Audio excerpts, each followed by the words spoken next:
corner. Matty Ice. And he drills it. Oh, he's got a sweet Jimmy.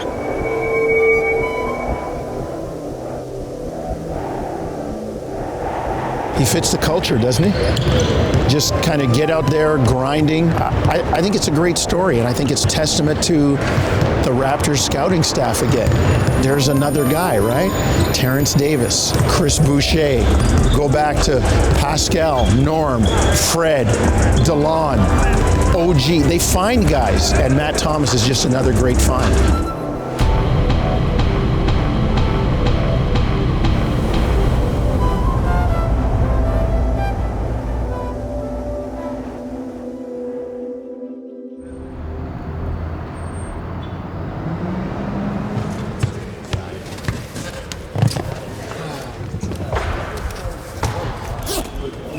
Welcome, everybody. We get you ready for the Mavericks and the Raptors. Hey, what a road trip it has been for this team at this point. Think about it, shorthanded.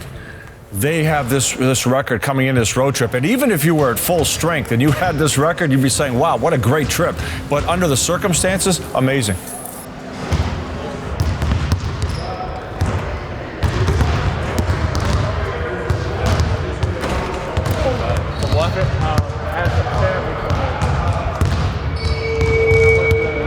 It started at a young age, for sure, for me. Some memories of like being in the house. We had like a small like Fisher-Price basketball hoop in our basement, whatever it is. Like, so however old I was, like 4 or 5, pretending you're an NBA player or, trying to dunk or just always playing. I would always be in the basement. Me being from Wisconsin too, once I convinced my mom to like put a cement slab back in our backyard, and we got a basketball hoop from our neighbors that they played soccer, so they didn't need it. I remember like I was saying, from being from Wisconsin, like we have snow obviously in the winter, and I like vividly remember like putting on my hat, my gloves, my winter coat, snow pants, and I'm out there shoveling the snow just so I could like dribble a little bit, and granted I have gloves on, but I'm just playing and I would do all that just so I could shoot a few hoops. From a young age, I love basketball. I know I played a bunch of other sports also. Football was also one that I loved, but as I got older, basketball became my passion.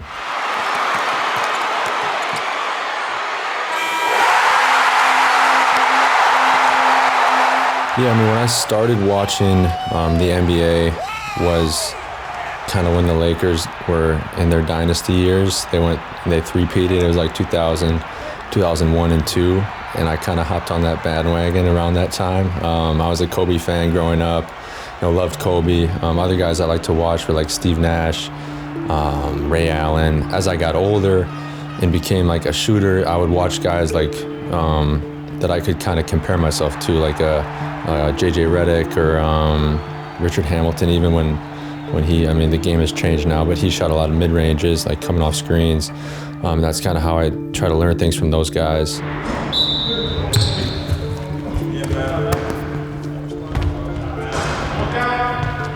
Yeah, I do have a pretty vivid memory, actually, of the one free throw contest. There was and I'm from Onalaska. La Crosse is just a city right next to us, and there was a big summer fest every year right on the Mississippi River. And I would go every year, and they always, the winner, like, you get a free bike. So I would like go for the first couple years. I got a couple bikes for free, and then eventually one year, I believe I was 9. So 10 and under got to shoot on like a lower rim. Like I think it was like a 9-foot rim, and a little closer, like 12-foot, versus like the other competition for kids over 10 or over 12 years old was like a free throw, like 15-foot shot on a 10-foot rim. So I'll preface it by saying that it was a shorter rim and a shorter distance, but I made 258 in a row consecutive shots. Like, it's unheard of. Like, I could never do that again, like now. Like, there's no way. But yeah, I just had that passion and that focus, and like just the perfectionist in me that I want to make every single shot. And I've had that since I was a kid. Honestly, like ever since I was young, I always was able to like shoot the ball. Like that was a talent that I had. Obviously, I've worked extremely hard to like fine tune that talent, but like, even when I was a kid, 4th, 5th grade, like I was always a better shooter than my teammates, and I knew that was a good skill. I mean, I could put the ball in the basket. So as I got older, I started to realize just how valuable it was. Obviously I try to work on all aspects of my game, but I know that my niche is, and the reason I'm here is because of my ability to shoot the ball.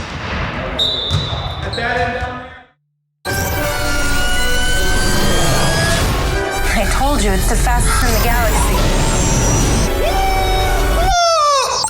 Wow, that was fast. Feel the power of Canada's fastest ranked internet.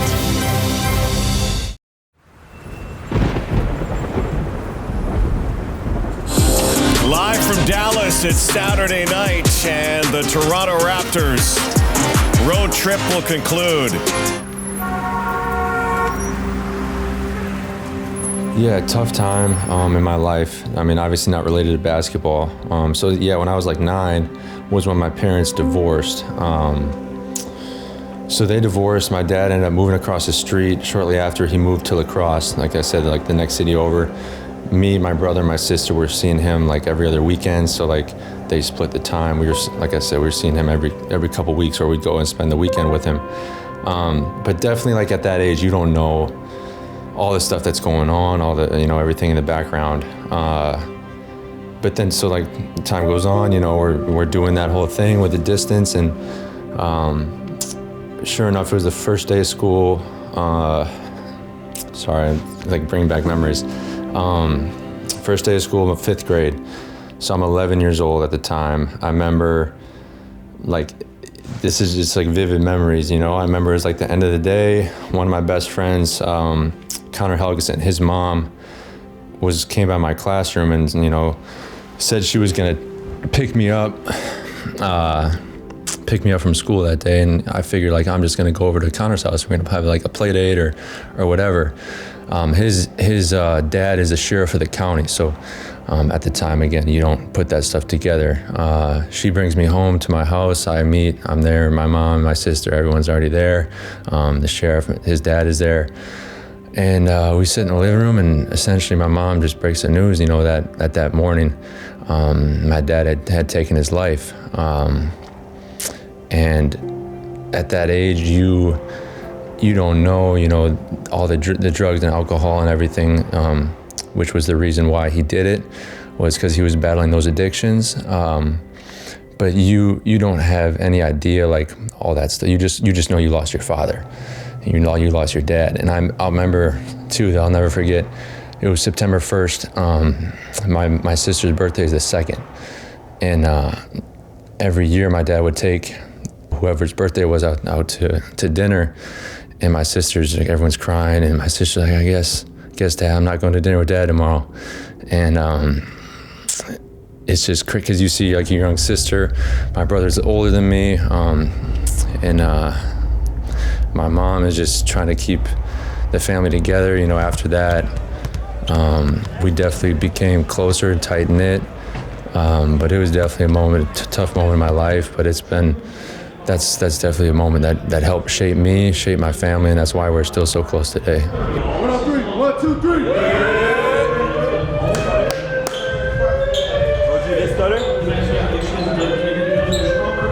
Dustin, again, one of my best friends of childhood, still to this day. Played sports together, basketball, baseball, football, everything. And his dad, Todd, was one of the major father figures that stepped in once I lost my dad. And I was over at their house all the time. He had a pool in the backyard, and we'd play in the summer, whatever. We're always together. I'm always sleeping at his house, doing everything. And then one summer, I think it was my sophomore, junior year of high school, playing an AAU tournament. We actually just had won a game, and we were scheduled to play in like the championship in a couple hours. So we're walking out to the car. Me and my mom were gonna go get some food or some Gatorade or whatever, and I could tell something was off, and she eventually, as we walk into the car, she breaks some news to me that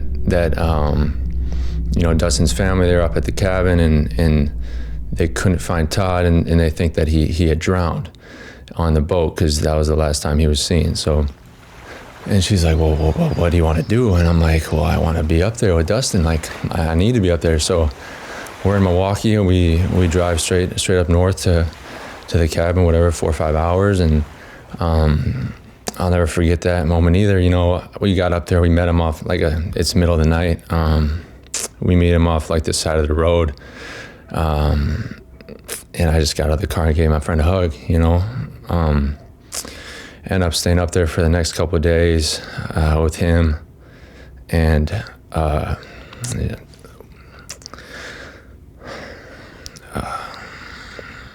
then there's like some time passed, and then eventually they found the body and, you know, pronounced him dead and everything. And it was just it was another tough moment in my life, obviously even tougher for my best friend. But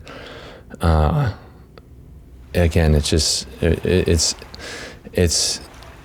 hard, you know, thinking back all this time and all these things that have helped shape me. But I know that a lot of people have it a lot worse than I do. You know, I had a really good childhood. I was surrounded by some great people that helped me through these tough times in my life, and I'm grateful for that. DeLon to right, Justin Jackson, and Tim Hardaway Jr. for Dallas. Matt Thomas, up fake, on the take, off balance, bank shot, good. Matt Thomas.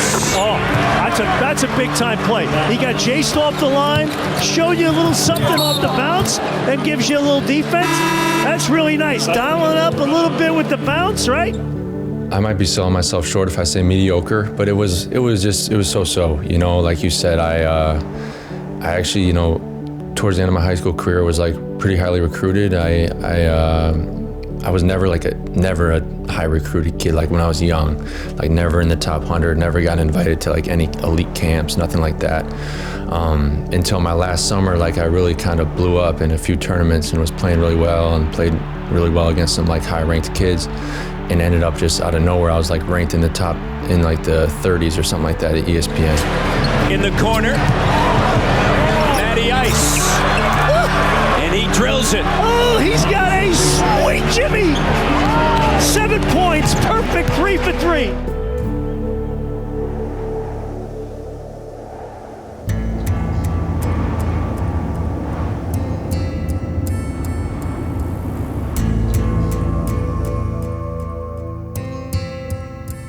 Then going into my sophomore year, again had a little bit of adversity off the court. You know, made a terrible decision. Thankfully, I learned the way I did. You know, getting a DUI because thankfully I didn't hurt anyone else.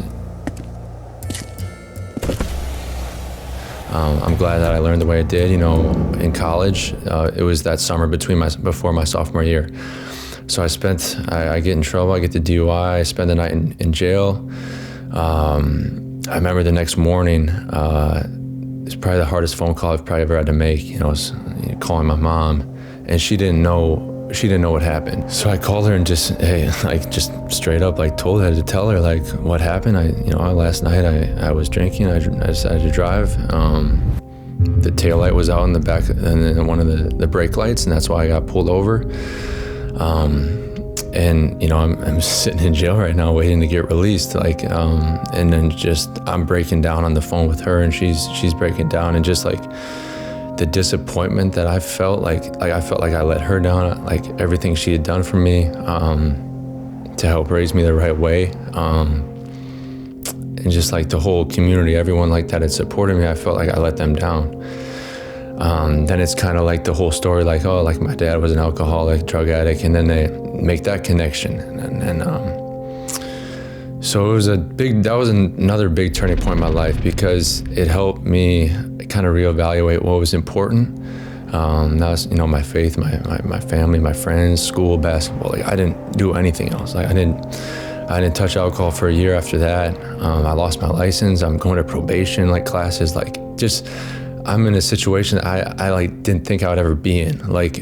But like I said, I'm glad I learned that way, because it did, not to say I was going down the wrong path. I would like to think that I was kind of had I had control of myself, but who knows?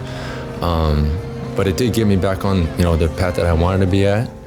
And like I said, just another big turning point in my life, and probably a big reason why eventually, I've been able to get here.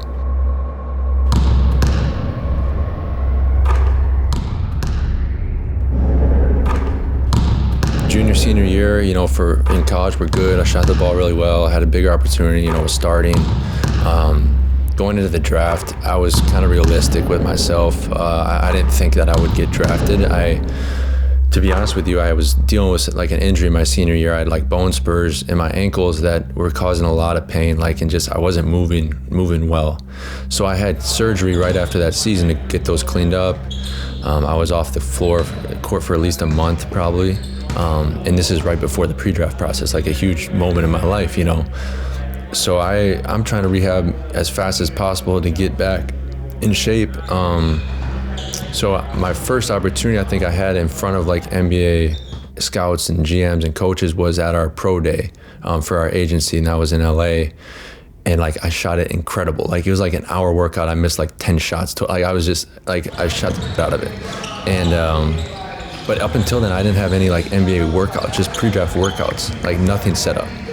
So at this point, like I don't even know what's gonna happen. Like at this point, like in my agent's probably at the time, Alex Saratzis is my agent, and he was always like trying to be optimistic. Yeah, like we're just we're waiting until you get healthy, then we'll get you some workout. But like I found out after the fact that I didn't have anything. Like I didn't even have any like overseas looks. Like so I don't know what would have happened like if I didn't perform the way I did on that pro day. Thankfully I did. It led to a few workouts. I had 4 with here in Toronto. I did one with the Lakers, and then the Knicks and the Bucks. So I did 4 workouts. So we made that decision to go and play with the Lakers in Summer League. I had a really good Summer League. First couple of games, didn't have a ton of opportunity, not many minutes. A couple players, a few of their guys that got drafted, and some of their guys went down with like minor injuries. It was nothing serious, thankfully, but that allowed opportunity for me. I ended up like starting our last 5 or 6 games in Summer League, and we ended up winning the Summer League in 2017. I had like 23 points and went 8 for 9 from the floor in the championship, and like 5 for 5 from 3 or something. Like I shot the ball really well. Thomas 5 for 5 from deep. Throw water on that guy. So from there, talking with my agent, we're trying to decide what's the best thing to do now. I was hoping for, like, this was one of the first years, I think, that they started the 2-way deals. So I was really hoping, like, an optimistic, like, to get a 2-way with the Lakers or a different team, especially with how I played. But it never came, And then I also had this offer from a team I knew nothing about, in Spain. At the time, I know nothing about European basketball. My agent saying, yeah, like Spain's a really good league, competitive league. Like to be a rookie in Spain, like isn't very common, and this is a good situation. So we discussed both options, and I decided to go the route and go to Spain. I not only thought it was a better fit for me as a basketball player, but just to get out of my comfort zone. Being from Wisconsin, small town, I went to Iowa State, kind of close. It was a 3-hour drive. I thought it was a point in my life where I could kind of spread my wings and put myself out there and get out of my comfort zone, because I feel like, honestly, you can't really grow unless you put yourself in uncomfortable situations and out of your comfort zone. So that's why I did that. And I've always been intrigued with traveling. I was able to go and live in Spain and Europe for the last 2 years because of that decision. And I'm really happy I did that, because I wouldn't. Everyone has their own path, their own journey, and I wouldn't trade mine for anything. It is so great to be back home in the great city of Toronto, great country of Canada. Raptors are here for 2 games before they hit the road once again. Tonight they'll take on the Charlotte Hornets. All right, here we go, man. Back at home, got to bounce back, get a win. We're going to need everybody. Bring the energy, get out to a good start. Let's go. Win on 3. 1, 2, 3. Win! They've always been interested. They went to the pre-draft workout. They wanted me in Summer League. And even through those first 2 years in Europe, that was always like a team that kind of separated themselves from any other team that like was always like interested and always there. So it only made sense that, they were the team, to eventually like offer me a contract. It's great to be able to be in this organization, a team coming off a championship. Like I said, they know what it takes to win a championship. So I'm just trying to learn everything I can. Some of these guys I've been really impressed by, who were here last year, how humble and hungry they are. It'd be easy like to win a championship and kind of like put your foot off the gas a little bit, but it doesn't seem like they're doing that whatsoever. They want to win another one. Wide open and go one more time. No, flying in. Pascal, great second effort. And this is the team that's supposed to be tired coming off the Western swing. That's what you got. I think first and foremost, it just kind of puts everything into perspective. At the end of the day, it's basketball. You know, it's a game. I'm grateful that I'm able to do it for a living, and I'm able to do what I love.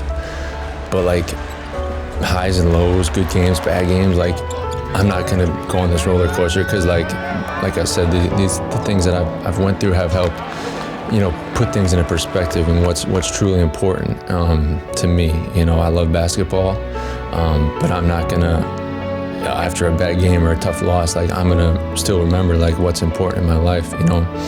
It also just helps like battling through adversity, you know, things don't always go well. Helps you stay even keeled, helps you stay aggressive, stay hungry, and keep pushing through, because that's the only way I know how to do it, is to keep working hard and push through what's ever in front of me.